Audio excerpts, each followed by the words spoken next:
and welcome to the Flow with Chlo YouTube channel. Thank you. It's an honor to be here. I'm so excited to connect in Austin, in person, and in your beautiful space. So.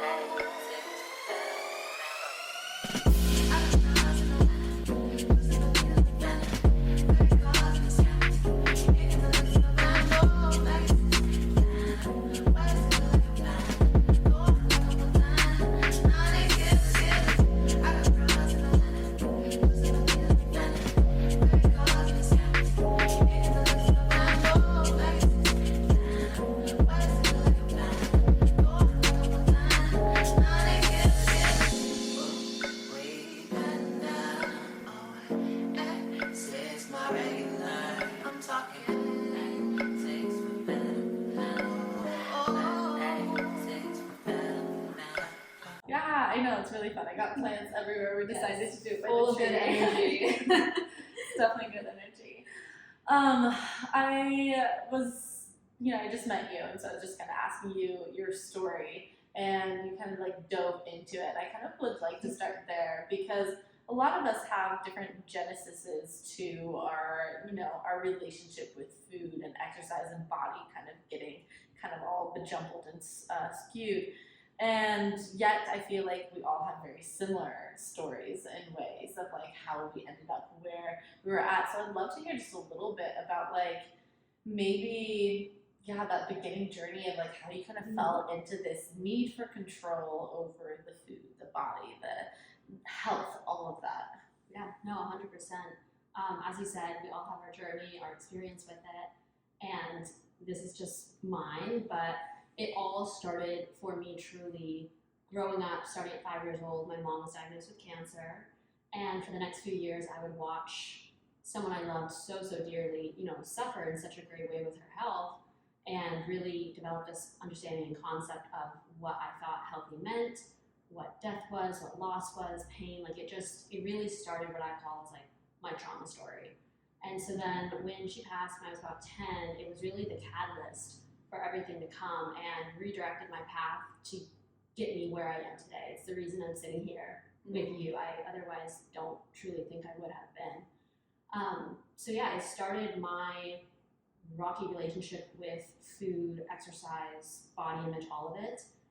Or I'll retract that. I didn't start it, but it redirected that right into a new way. Yeah. And so I quickly fell into this dark spiral place where my life was just in torment, and to escape from the grief and the pain and everything that had happened, I really threw myself into the world of health and wellness. And I started to explore and educate myself on what it meant to be quote unquote healthy, and that was a lot of misinformation through diet culture, media, Pinterest, magazines. No idea what you're talking about right now, actually. Yeah. Well, I am curious if I could stop you here for a moment. For sure. I've had actually quite a few clients who come to me, and it all kind of started with the genesis of a parent kind of going through some sort of health issue, whether that be a heart attack or cancer. And there is that, and I understand, of course, there's that like, I want to be healthy. I want to protect this right here and make sure that I don't end up developing similar issues. But I am curious, did your mom kind of dive into health during her journey? Because I've had some clients where it's like, my mom did Gerson therapy, she did the juice diet, she did all of that. So I'm curious if that kind of like spurred it too, if she was kind of like, how do I heal myself from cancer via food? I thought about this, a bit more recently actually, and I think more so what it was is that I went with her to all of her appointments, all of her doctors, and there was the messaging coming from them that it was always part of the messaging that she should lose weight, that it would help her in her journey and her recovery and whatever it was. And no matter like where you stand on that, it's just what an interesting mindset to put on someone that's like already like struggling through so much. And so I do remember the shift to low fat cottage cheese, low fat this, whatever it was. But also in my family, we have a deep love for food and cooking and baking. It's always been in our family. So it was never like boring salads and shit like that. It was just, she tried to make little lifestyle shifts wherever she could, and she tried to incorporate movement where she could, but I never got that sense. I never started doing it with you know. It wasn't until afterwards, when she passed, that I started to remember all those doctors saying how she should lose weight. And I started thinking about like, oh yeah, we did switch to low fat this and no fat that. And, you know, maybe that's the type of exercise I should do. It was sort of like an afterthought. Do you feel like maybe you kind of felt like that skinniness would help prevent you from ever developing? Oh, 100%. Because I felt that way too. A lot of the reason why I fell into the orthorexia and what I did, because I was like, look at America, we're dealing with obesity, we're dealing with all of this. And it was kind of like a very extreme polarization to the other side of like, fine, then to protect me from the diabetes, the cancer, all of that, I'm going to eat super clean and be super skinny and have six-pack abs. Little did I know that a lot of the things I was doing was actually putting me at risk for diabetes and heart disease and cancers and things like that. So, you know, the extremes are really where we start seeing a lot of issues. And yeah, I think a lot of people think that it's a fail-safe to be just in a smaller body. Yeah. But trust me, I've worked with hundreds of women at this point who come to me in very small bodies with some of the worst health I've ever seen. So it definitely does not equate to health. And a lot of those metabolic issues that you're trying to run away from by like, let me just starve myself and restrict, actually end up being a huge risk when you're in an underweight body. Just wanted to throw that out there. 100%.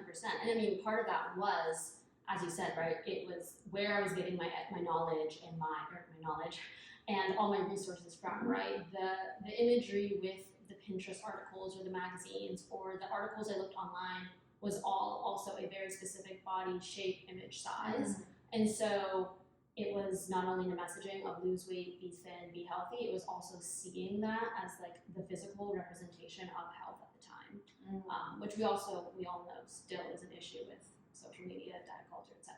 nowadays, but that was definitely a part of it. So yeah, I started down that hole, which, you know, quickly spun to wanting to be, quickly spun so that it was less about like, oh, I just want to be healthy and not get cancer, to, oh, well now like I want my body to change too. Then it started to spiral into the other factors of like, you know, right after my mom passed, I also went through a stage where I was emotionally, I would almost deem it like binge eating at the time. I didn't know it, but you know, my body had changed a lot, and I started to really become aware of that. I had a doctor say something to me even about it, like it was put in my head that I was above my recommended BMI, and then that with all the health worries and fears really just catapulted me straight into the spiral into anorexia nervosa, which I was then diagnosed with about 1 to 2 years into the entire experience. I had lost a lot of weight.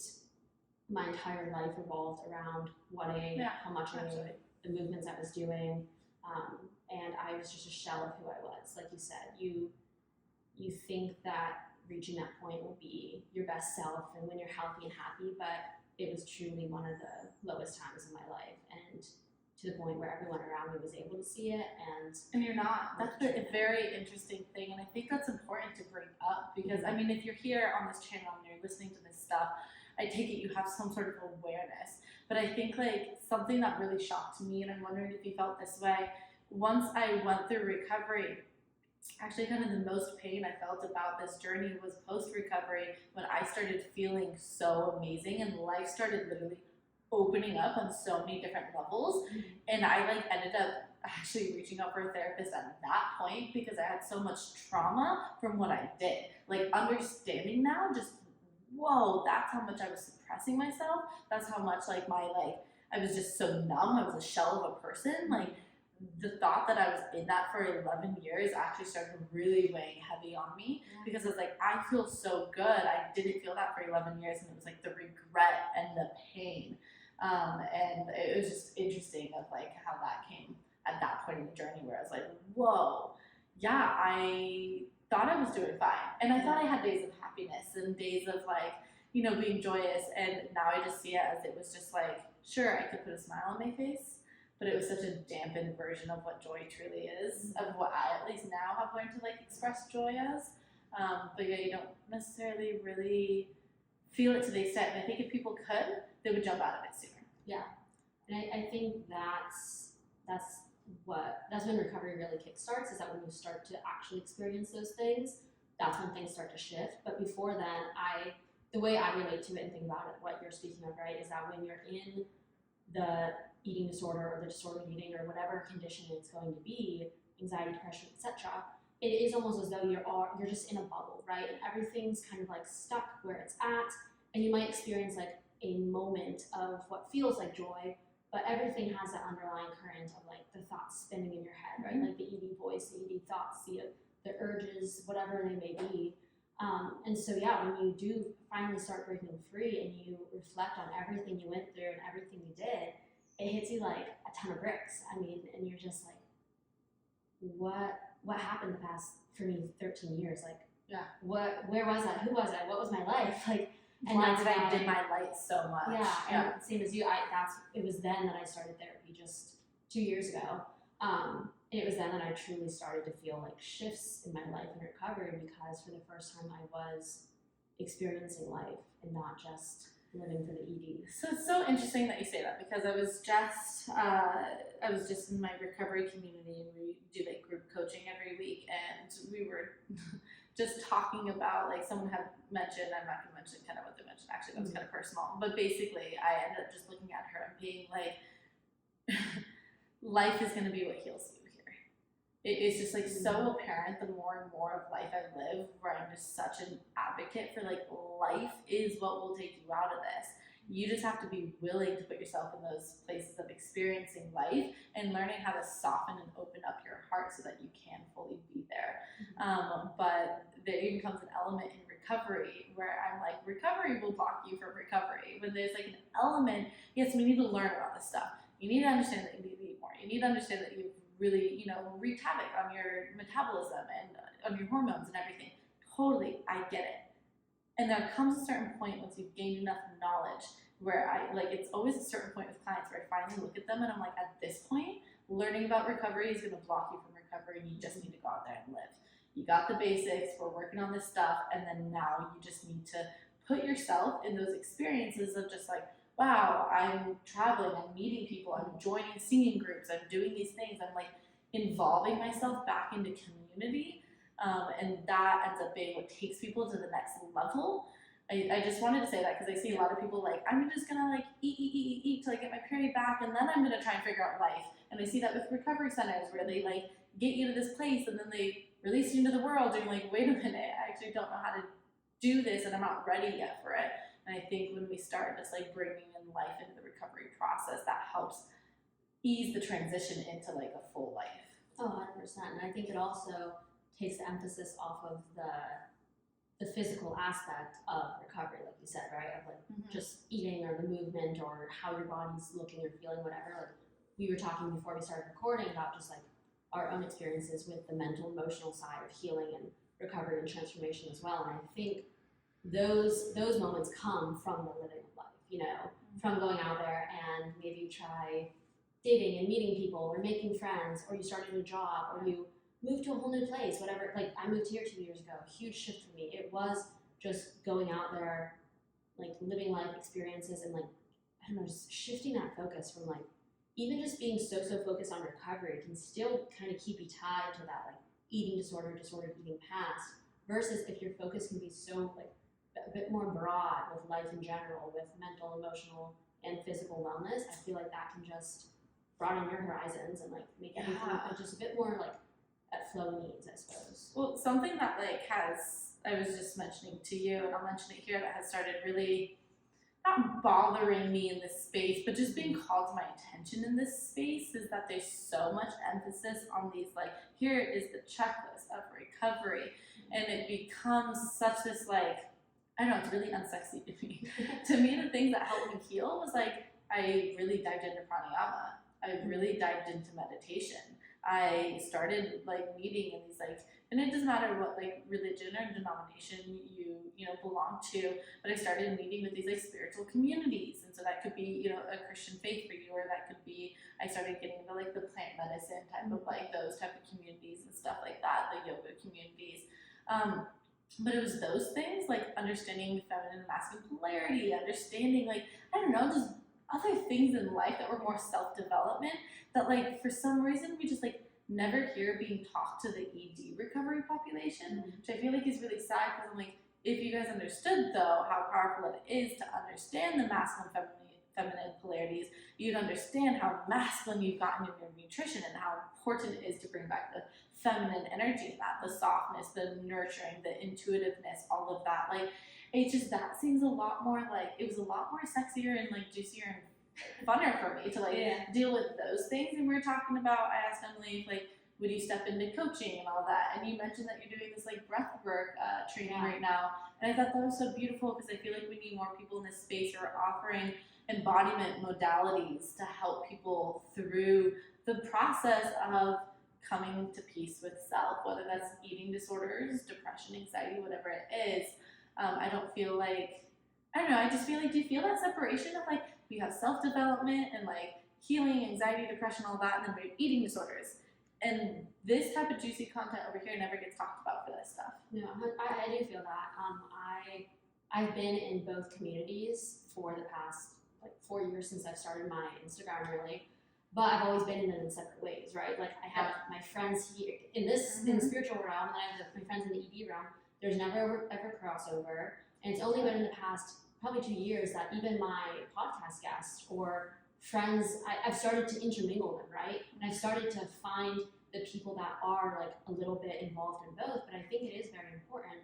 And I know for my own personal, I chose to take this breathwork course for my own healing, but also to hopefully bring it to others and help them as well, because similar to what you were saying, I felt like I don't know, I was just getting kind of caught up, and I was just kind of done with that sort of checklist thing of like working on my food fears and then on like weight restoration, then my hormones, on this. And while those are all important, I knew I needed more.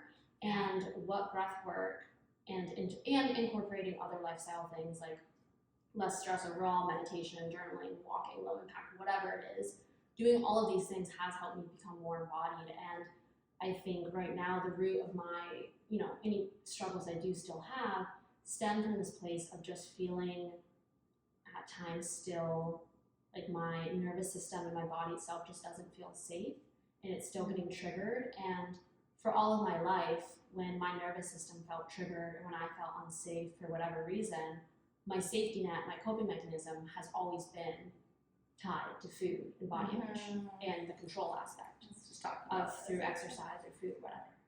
So now that I'm re-regulating my nervous system and my neural pathways, like everything within me, I'm teaching my way a new way of coping and feeling safe, so that I can hopefully like finally leave those habits, those urges, those impulses behind, and like step into this new way of like reacting, thinking, and just being there for myself. No, it's interesting that you mentioned that, because I was, again, just talking to someone in the group about, it was exactly that, the nervous system reset, learning how to ground from within, finding other things instead of going out towards food and exercise and body size and shape and all that, needing us to feel safe and grounded. And I kind of put up this imagery of like, it's like we need to murk up the water again and kind of shuffle things around. Yes, craziness is going to happen in your life. There's always going to be things, but it's like, let's like kind of shuffle this like mud up beneath, and then like let's make sure that this time we're finding that sense of groundness, a sense of peace within our body, instead of in body size and shape, the external body. So I meant like very internally, like I feel grounded and at home. And that's something even like I just made this big move, right? Like I moved halfway across the country, away from my family, 0 friends here, and it was very much like what is home, and learning how to in those situations just come back to like me here, this is my home. I don't need control over food, over exercise, over body, or any of that. This is like I can find the stillness from within. And that's something that was years of yoga that taught me that, of like really learning how to like, oh wait, I can, instead of like getting really stressed, I'm in this like crazy kind of like weird position in life, and there's so many things going on and feeling very like almost hyperventilating. It's like yoga, you're like in these weird poses like this, and it's like, all right, now breathe. Now open up the collarbones, now deepen the breath. And it's like you find space though. Yeah. And it's like if we can translate that off of the mat of learning how in those weird positions to find space and to find our breath and to find like, oh, I'm calm, I'm at peace, like then we can translate that into our life. And I think like what happens is we've wired ourselves, we put ourselves in this programming with eating disorders, where it's just like immediately anything happens, it's just like restrict food or think about a new diet or do this or go on a run or do that. And it's like we need to learn to just rewrite the programming, reset the nervous system. And so this work without nervous system reset to me is just like, what work is it? Like that is what it is learning how to reset the kind of programming that you've set for yourself to anytime anything's going wrong, feeling like, oh, it must be because of my arm fat. Yeah. Like, no. No, 100%, yeah. And I mean, I think it is important to also bring up, you know, what you said before of the murky stuff. Murky waters will always be there. High times, low times, it's always going to be there. Like I have a tattoo, beautiful chaos, because that's how I describe life, right? Like it's going to be chaotic, but it's going to be beautiful at times, and it's going to be this like blend and fusion of the two. And that's really been the mentality I've like brought into this, right? Because like you said, like I love that analogy of like the murky waters, and you're like sifting through it, and you're getting to that like grounded, feeling like settled within yourself like state. And I don't know, I just do think that's so important. And even just building that self-awareness of like what's happening, right? Like, you know, you and I are talking about like breath work and yoga and all these things that to some people might still be kind of intimidating, like, well, I can't do that, I'm not there yet. Just building the self-awareness of, that was like the first step for me, of building that self-awareness of what habits, what mindsets, what triggers, impulses do I have around food and body image are going through me. And I worked on that through therapy too, but it was so important because now I have that awareness, so I can identify and work on those. But it was like what you were saying, like understanding that, am I upset right now? Why am I upset right now? Is it actually because of how I feel about my body and my stomach and my arms and legs? Or is it this other thing? You know, what am I actually being triggered by? What's actually upsetting me right now? Is that going to actually heal? Yes, exactly. What is it? And I think when we bring in awareness, and this is so important. I call it vitamin A awareness. It's just like so important. But when we bring that in, we can finally go like, oh, this is from this. This has absolutely nothing to do with my actual body. And this, like, a lot of the ED will correlate things back to body, and that's why it's so important to work with like a therapist, a coach, or someone who's going to help you clearly like see like, hey, this actually, like, you just getting into a smaller body is not only not going to fix this problem, it's going to create a whole other myriad of issues. And that's kind of the lie that the eating disorder tells you, is it will just be safer, it will just be better if you just get to this place over here. But it never, like, it only creates a million more issues. It might, and this is the hard part, it might temporarily make you feel like you've gotten rid of your issues as you go into a state of numbness. But a state of numbness over time leads to a lot of issues, a lot of disassociation with life, a lot of depression, a lot of anxiety, a lot of other things. And so it's a very temporary, unhelpful Band-Aid, thinking that, oh, if I just become smaller, this will become better. You'll quiet the ED mind for a brief second, but it's never happy, and it always thinks that you can eat cleaner, do better, restrict more, whatever it is. So understanding is like, oh, it's actually these things. So how can I now learn how to like step into a place of like, you know, of self-development here, of just honoring this issue over here, learning how to open up into love and just surrender to trust, whatever it is, right? It's like working on just like actually coming to peace with this issue over here instead of trying to run away and numb from it. 100%. And I am so happy you brought that up too, because I feel like that has been my latest, biggest thing I'm working through and starting to break through, is that in what ways am I trying to distract, numb, or run away from what was like a very core issue for me with depression and anxiety. And it was crazy because like as you were saying that, it just clicked in me once again how even just like probably like 6 months ago, I was going through a very, very hard depressive spell. Just having days where I was just questioning everything. Why am I here? Do I want to be here? Etc. And it was wild. It's wild to me reflecting on those times now that I'm in a much, much more stable, better place, how often my mindset would go to like back into like almost like, maybe I should like do this, like try this diet or do this exercise or change my eating in this way, whatever, just because I was like, I'll feel better, like I'll feel more confident and I'll feel more empowered and blah, blah, blah. If I'm like if I'm just like in a thinner body, if I'm just happier with myself. And I just kept like, and I would, part of me would then wager like, no, you know, that's not right. And it would just be this like war going on in my mind. And I really feel like it was a big test breakthrough for me for months on end until this, like, I feel like this summer I finally kind of like nipped that in the bud for now. And I had this big breakthrough in therapy, but it was still crazy to me after I've done so much work to still have such a low time be accompanied by those eating thoughts of, it would just like, it would be easier and better if I was just like thinner, you know, and people would like me more and I'd be more confident and I had XYZ, and it's just, it's wild how deep those thoughts and beliefs can go and kind of bring themselves back up to the surface right when you're at your like lower times. But you know, it is important to kind of like work through those and not just shove those thoughts down either. I don't know. You know what really got me out of this actually is, I mean, this is years of orthorexia over here, so I've tried every single diet under the sun. And I think what finally actually got me out of this, like, turning towards diet to like fix something, was just simply the humor of like, how many diets have I done? Yeah. And like, I mean, literally, like, there would be moments where I was keto, and so like I was fearing carbs, right? And then there'd be moments where I was vegan, or I was fearing animal products and only eating carbs. And then like, I finally just stood there one day and was like, this is so hilarious to me that I keep on thinking that just like a shuffle around of whichever macronutrient I hate today is going to be the solution to all of my issues. And it's like, it just keeps on switching. And like, it became hilarious to me that like, oh my gosh, it's just what I tell myself is bad that feels bad to my body. So if I'm like, tell myself I'm keto and I eat carbs, all of a sudden I blow up and I have acne and I have all these things, right? Like digestive issues and brain fog and all these things happen.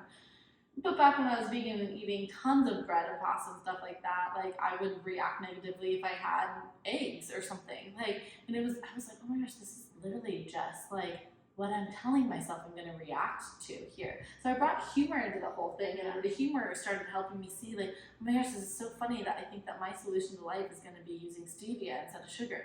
Like, it started like, we can laugh and giggle about it now, but I get it. When you're in it, it really does feel like that's going to be what actually helps turn your life around.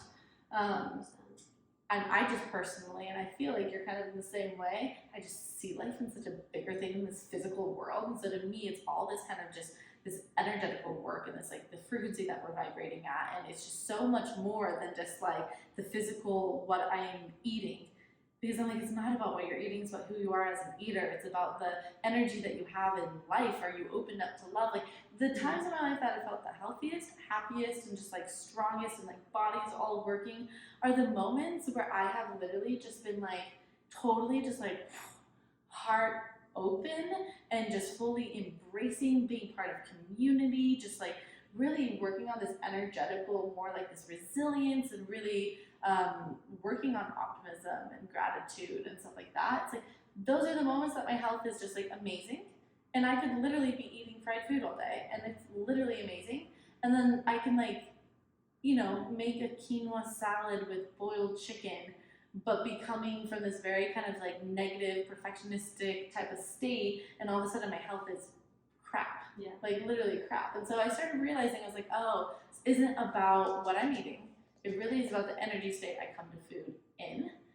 And if I can master my energy state in life, then I'm going to be able to have control over like my health and how I feel, and my digestion in particular was like something that was always really wonky. So I learned the energetical relationship between like my emotions and my mental thoughts and my digestion. And that was like really fascinating for me to finally figure that out of like, this isn't about what I'm eating. This is really about something more like bigger going on. Yeah. No, and I think that's like where I'm at, but it took me a while to get there too. You know, and I definitely remember like the one time bringing it to my therapist, like I remember telling her, I keep feeling the urge to go back to a diet or to cut this out of my life or to do XYZ. And then I remember saying, but I know it won't work. I've been there, I've done that similar to you, I've done it all, I've been there for years. Yeah. I was like, I think I've finally accepted that that will not work. And the only thing that will work is me finally accepting, embracing where I'm at, the body I'm in, what feels good truly to me, and like prioritizing that like mental, emotional, energetic side of things. And I think it's been since then that like the biggest shifts have come.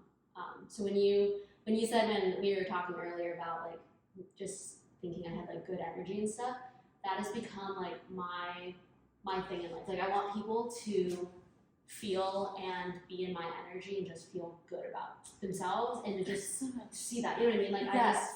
I was, because I've also like, you know, tried to shift away from contributing so much to my physical self as well, and to realize like what energy am I, not only like what is my energy, but also what energy am I putting out in the world? Like what am I portraying, or what's like, what am I giving out? And it's never been, I'm not proud of like what it was for all those years when I was struggling, you know, and I'm not happy with how that energy was treating myself and everything. So I feel, I don't know, it's just such a like interesting shift to make when you start thinking about yourself and life in that way too. Well, and here's another interesting shift. I had a client to me the other day say, I'm just like, I'm lacking love. There's just not enough love in my life. I'm just like, I can't feel it. I'm not like, it's kind of hitting me, but bouncing off. Mm-hmm. And I looked at her and was just like, well, are you giving love?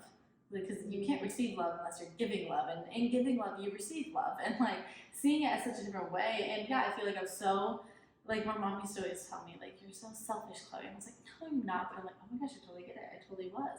I was very selfish in a lot of ways. And when I really started, through my recovery process, I started becoming aware of all of this and being like, okay, what am I giving out? How can I give more? Instead of being so like, oh, do they like me? Am I like, does my belly look fine? Is this okay? It was more like, how can I impact them right now? How can I give them a bunch of love? Because I know they're another human being who's dealing with a bunch of stuff. And I realized that that was kind of the key to me making friends. And I have like a big community of friends. Like not here in Austin, but back in Santa Barbara, I feel like very loved. I feel like I have a big like community of people who know me and who are like, Chloe, this is amazing. Hi, how are you? Blah, blah, blah. And I feel like that's because I spent so many years of my life being like, I wonder if it's like almost like a post-ED thing, but literally like my motto is, how do I just leave people feeling so inspired by who they are and what they can do in this world? Mm-hmm. That was always my just like intention after recovery of like, how do I just help you? And it's so funny that that's what helped me heal, honestly, is stepping in this place of like, oh, I just want, let me forget about me for a second here. Not that I'm forgetting about me, I love me, I want to take care of me, but like, can I stop just fixating on how your perception of me is, and instead like just, hi, how are you doing? Can I hold space for you right now? Can I compliment you? And in doing so, love not only came back, but I finally was in a place where I could receive it. That's beautiful. And I feel like I needed that like reminder about like the love aspect too, and just with energy in general, right? Like what you give is what you receive too, and it's so very true. And I feel like honestly that shifted for me when I moved here 2 years ago. I'm originally from Pennsylvania, and my life back there and my relationships back there are still very different because most of those people only know me. They only knew me for most of my life as that person so deep in ED and mental health struggles and just like trauma and everything. And so me here in Austin for the past few years, you wouldn't recognize me if you knew me 2 years ago. Yeah. Not in like the physical sense. I mean, physically, like I just feel like I portray differently, and like I don't. There's You like can a light in sense my off. eyes You again. can Yeah, sense exactly. off. Yeah. But then also just like energetically, I feel like I finally reconnected with that like super young kid Emily that was like bubbly and bright and just like loved people and smiling and happy, you know, and all these things. And so it's really neat to see, similar to how you have that community in Santa Barbara, I have such a community here in Austin, just because it's a city, but it's a small city. Like once you are here for a bit, you run into people all the time. And it's great, but at times you're also like, I did not want to see you here. But yeah, so it's nice though, because I feel like I've been able to impress, like my energy since being here has been one that I'm very proud of, and I'm happy with how I connect with people here. So it's a beautiful thing when you can make that. And it's like, what's more attractive there? Yeah. Having someone who looks like the perfect, you know, body aesthetic, but is really kind of cold inside and not really open and lovey and isn't really funny, doesn't ever really like smile or anything. Or having someone walk in the room and just be that like energetic fireball. Or it didn't even have to be fireball, just being that like, just, yeah, that person that's just inviting, that's open, that's just like sweet and has compassion for others and is interested in others. Like that's attractive. Like Do not think that you're not making friends or you're not having the life that you want because you don't look a certain way. It's not about that. It's about your energy, who you are, what you're giving out. That's it. And when I finally started to understand that, I was like, oh, this is just an energetic game this whole life. Whether it's making money, finding love, building friendships, building community, whatever it is, it's all about your energy. Being in that just like state of just like, yeah, it's illuminating. And it's not to say that we do not deal with hard times and hard moments. It's not that at all. But it's even in those moments, I think I've learned personally to become very vulnerable with those moments of like, I have my people I go to when I'm feeling severely overwhelmed and very, lacking faith in myself and doubting and stuff. So it's not about being happy and positive and optimistic all the time. Instead, I've actually learned to become really good friends with my kind of what it seemed to be the darker side, the negative side. I'm really good friends with that like angry version of Chloe. And I think that's important to just mention that like there's no negative emotional state here, but the eating sort of puts you in a numb state. That's kind of the issue. But anyways, if you want to be attractive, smile. Make it smile back, like literally. Yeah, that's like changed so much of my life. Honestly, I've been able to, Ooh. And I think I want to note something on that real quick. I think I've always been, as a child, I was always very smiley, but then when I went into that non-dissociative state with the eating disorder and the disordered eating disorders, I keep saying 2 years, but honestly moving to Austin has been a catalyst for me, but I have had to relearn how to let myself have that open, inviting, smile at somebody energy. Because for so long I didn't want to be seen.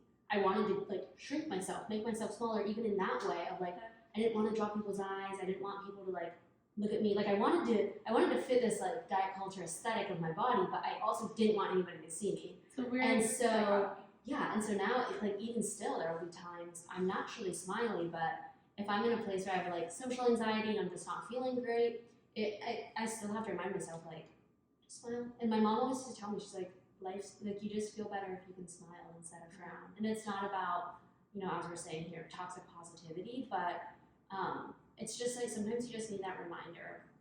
I don't know, just like how can I find like a little bit of light in this situation? My true self is fully accepted here.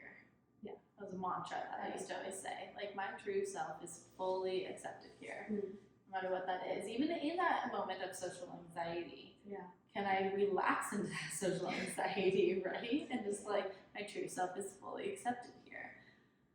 Yeah, it's a game changer when you start adding in these type of conversations into your recovery. Because as we know, food is really, it's not about the food, never was, never really truly will be. It really is a mirror into what's actually going on in your grander capital L life, right? And so we can actually use our food woes and our body image woes and our relationship with exercise as a really good mirror into the bigger things that are happening. I often, like very frequently, like all the time, like it already happened. I had 4 clients this morning and it happened in all of these sessions, right? Where they're talking about one thing with their food. And then I start, because I don't talk about food in my sessions, I start, what's going on in life? What's going on? And I'm like, I'm listening to their story. I'm like, that's really interesting. Do you notice that how you treat your schoolwork and how you need to absolutely get everything perfect and right is just how you treat food? And do you see now how like food is simply just showing you how there's a lot of perfectionistic tendencies in your life and like you're constantly thinking that you need to be better, do better, all of that. It's just interesting when you start, and especially like I've heard so many stories now and you really start seeing it so clearly of like how many things are going on in their life and it literally is just being all represented in this thing called food. So I figure out, okay, these are all the things you're dealing with food. How do we figure out where that's happening in life? And they're like, oh my gosh, I don't want to be seen.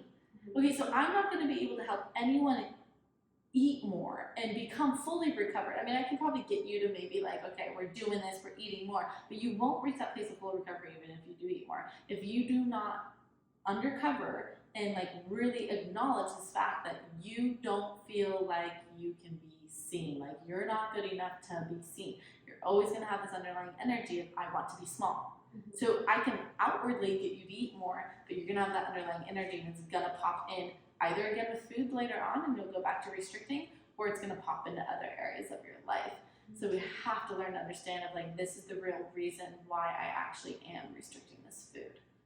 Just that relationship to overall self-worth, how you view yourself. That's a good example of like the schoolwork even, just it'll ooze into all areas of life. And then you find yourself just, I don't know, trying to figure out what's what, so that's a part of it for sure. So I'd love to hear, just kind of wrapping it up here, and I'll definitely have you on again, because I feel like we can have like a million conversations. Maybe we'll do a series here. But what was that first step for you into like, I'm doing this? Because so many people, they're here. I love you guys. How many of you guys just listen and watch my stuff, and then we don't take steps forward?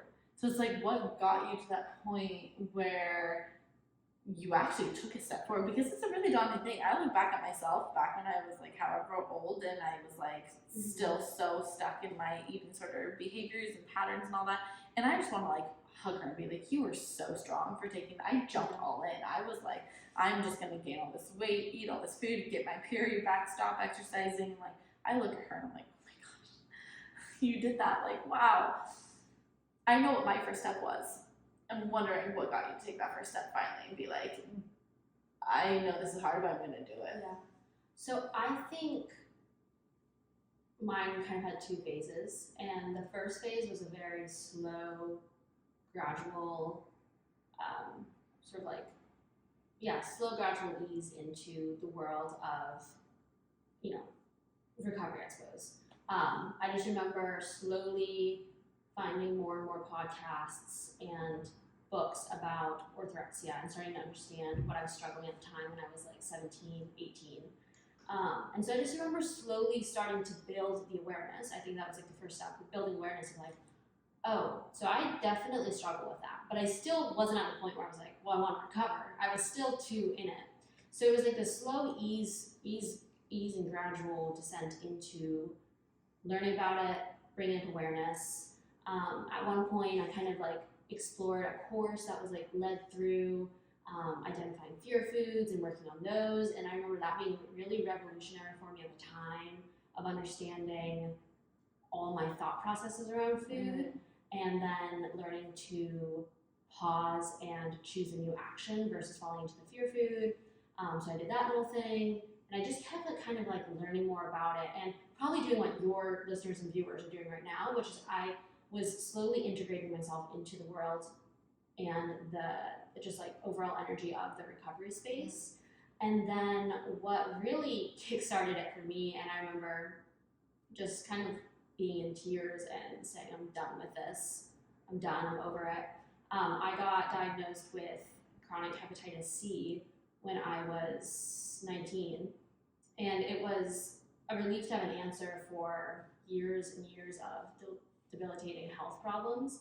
But it was also this big realization that at 19, I'd been diagnosed with a condition that if treatment didn't work for, could just like take my life in such a drastic turn and really cut my lifespan short in so many ways. And to think that I had already spent at that time 9-10 years obsessed in the world of eating disorders, and then to realize like now I might never get the chance to feel good in my body. And I don't know, it was just a really shock. It was a shock, yeah. And so that was, I remember the extreme thought of like, I am done. I'm done. I'm recovering. Like life's too short. Too precious. Yeah. And so that was when my big jump was, and I just started going like all in. Not so, just all in the sense of every time I had a challenge come up, every time I had an eating habit come up, a thought, whatever it was, doing the work time and time again to rewire my brain and my triggers and my responses and my reactions. And it's the same journey I'm still on today, which is just every time you do it, whether you choose a step forward action or you choose to take a step back or stay in that eating habit, whatever, every time you're bringing awareness to it, you are making a conscious choice, and no matter what choice you make, every time you do that, you are strengthening that thought process, that awareness process, that wire in your brain. And so eventually, you will more and more often, hopefully, choose that step forward, that step in recovery of healing of whatever it might be. And you do that time and time again, at least for me. And that's where I'm at today, in which I've healed so many of because that's what a lot of it is, right? It's like something's triggers you in one way. You have a habit or a mindset or belief that you fall into, and that's the cycle of it. Breaking that cycle has been like taking those like daily choices. So I don't know, for me it wasn't anything like too big and radical. It was just those moments of, I don't know. Well, what's super cool about that and what you're just talking about is I'm like, that's not an ED recovery thing. That literally is a life thing. You will do that for your whole life. Like, I always tell the people that I work with, I'm like, get used to the self-development work. Get used to understanding how to cultivate the power of your mind. Get used to understanding how to step back into a state of safety and nourishment and health. Because that's everything in life. And I remember like I recovered and was thinking, this is it. Universe, this is it. You're not gonna hand me anything else, right? Like I've done my dues with like 11 years of battling eating disorders, and boom, it was like 3 months after, like I would say fully recovering, a huge thing happened in my life, and I found myself learning how to go through this whole process again of rewiring my brain. And so becoming fascinated with the work, I think, really helps of understanding like, you know, this is for me to really like learn how to understand so that I can continually become a better version of myself, and that I can like through everything that happens in life, whether it be the loss of a loved one or a health issue or depression or loss of a job or whatever it is, like you have the tools and the ability to learn how to work through that so that you're not constantly a victim of life, rather you are experiencing life, and yeah, you experience the ups and the downs and the craziness, but you're understanding how to, like you're resilient and you're understanding how to come back into a place that you thoroughly enjoy so that life isn't just hard all the time. Yeah. No, 100%. And I will say what you said too, that's more of like a lifestyle recovery. I think for me it was a mental emotional shift into recovery I needed, because when I was younger I did go through treatment, so I had this like physical recovery, but I had never had the chance to do the mental emotional work, and so that was more my recovery, you know. So I never got like that traditional sense of let me dive into like doing some physical recovery work too. I mean, I did in some ways, but I think, you know, it was like a bit, I don't know, a bit different. It has been interesting. Someone in my life recently going through an eating disorder and treatment, like all the same things I went through, very like similar parallel things, and someone in her life that's helping her work through it has been reaching out to me and asking me for, you know, like kind of my thoughts and everything when it comes to it. A big thing I just kept reiterating was do the mental, the emotional, the self-work, because it doesn't matter what treatment she goes through, like all of that matters obviously, but like get the therapy, get the help, do that type of stuff. And so anyone like listening as well, like, or watching, whatever it is, I think we've talked about it a lot this episode, so hopefully it's going through, but that mental, emotional, energetic work, like, oof, that's the stuff. That's the magic. Ecstatic dancing was like the number one thing that would really I've been help. wanting to do that. Come with me every Sunday. Because none of my friends are into this. So like, I haven't been able to go. I've been dancing now for like 10 years. Like, I love it. It is I hate missing a week. Oh my goodness. It is my medicine. Okay. You learn in dancing how to play with your emotions in such a beautiful way. One, how to let go and how to fully express, which is super important. Yeah. So anything you're carrying, you learn how to bring it to the dance floor. But then it's like the music, you know, especially when you have a good DJ, they'll go through, you know, low moments and high moments and then low and then sad and then all this. And so you're like, all of a sudden, you know, you're playing this super high song and you're all up here and everyone's yelling and laughing and all this. And then all of a sudden they bring it down. And it makes no sense for you to be up here anymore. Yeah. And so you have to train yourself to like, ooh, how do I get in a slow, depressive mood and not be like this anymore? So you learn how to shift through emotional states really easily which I think is just such like emotional regulation is really important. And so that has helped me learn how to understand like, hey, I'm feeling really stuck and stagnant. Like something, I'll just share this real quick, but like we get stuck a lot. This is why it's flow with clothes, because I'm like so anti just being stuck and stagnant, because that's how I was for years. And so it's all about finding your flow again. But I noticed for some time that I was reaching this point in dance where I was just like, I'm done. I was like 40 minutes in, and I was like, I just can't move my body anymore. I've already done all the moves, right? And I laid there on the ground one day, and my teacher came up and she was like, continue moving. And I was like, no, I'm done. She's like, continue moving, find the movement, don't stay stuck. And it was almost the medicine there. So she stood up with me and she's like, listen, you don't have to move big, but I want you to just literally start moving your hands. And as you really start moving and paying attention to the little muscles in your hands, maybe it'll move to your wrist, maybe it'll move to your elbows, maybe it'll move to your shoulders, maybe, and then it becomes this like big move. But it was like, wow, I hit a block. I hit like, I'm stuck, I'm stagnant, I don't want to move forward anymore. And how many of us get in those moments in our life where it's like, this sucks, this is hard, I'm uncomfortable. And it's like, I get it, but can you find the movement in this? And I just feel like that right there was like one of the biggest lessons I learned. It's like, how do I learn how to recenter and follow the small movements when life seems so big and hard? It's like, ooh, how do I make this uncomfortable moment more comfortable? Like, by just slight little movements. Anyways, there's tons of parallels. You can take that into recovery and stuff like that. We run up into so many blocks. It's like, how can you breathe some more space and get some more movement in eating this hamburger? Like, how can you No. Anyways, come with me. It's like literally the last. We'll talk more about it. Yeah. We're gonna wrap this up here. We'll have Emily on for sure for like another episode here, so we can dive into some more juicier things. It's fun because we're like in person. So please let me know if you loved the in-person style. And again, please like the video. You can subscribe to hear more of this type of content. I would love to hear you guys' opinions, questions for either Emily or I. You can drop them down in the comments section. I'll make sure I tag Emily on all of this, so she'll be seeing all of it as well. But we are here to help you guys, and just like, honestly, congrats on listening to this stuff and we're sticking with it to the end.